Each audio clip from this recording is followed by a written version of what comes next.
Nagpaliwanag si Vice President Sara Duterte kung bakit tikom siya sa isyu ng tumitinding tensyon sa West Philippine Sea. Nasa frontline ng balitang yan si Marian Enriquez.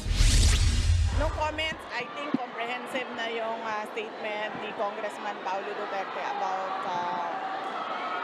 me and the West Philippine Sea.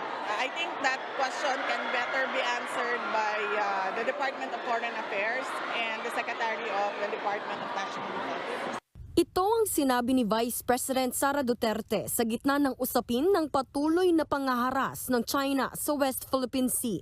Inulit niya ang sinabi noon ng kanyang kapatid na si Davao City Representative Paulo Duterte na dapat ay idirekta sa kalihim ng Department of National Defense at Foreign Affairs ang issue sa West Philippine Sea at hindi kay VP Sara na kalihim ng Department of Education. Kasunod yan ang panawagan ng ilang grupo na dapat magbigay ng pahayag ang bise kaugnay ng